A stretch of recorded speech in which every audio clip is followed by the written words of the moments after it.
त्र्यम्बकाय त्रिपुरान्तकाय त्रिकाग्निकालाय कालाग्निरुद्राय नीलकण्ठाय मृत्युञ्जयाय सर्वेश्वराय सदाशिवाय श्रीमन्महादेवाय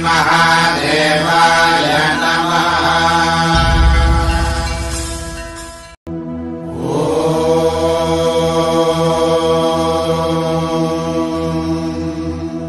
नमस्ते अस्तु भगवन् विश्वेश्वराय महादेवाय त्र्यम्बकाय त्रिपुरान्तकाय त्रिकाग्निकालाय कालाग्निरुद्राय नीलकण्ठाय मृत्युञ्जयाय सर्वेश्वराय सदाशिवाय श्रीमन्महादेवाय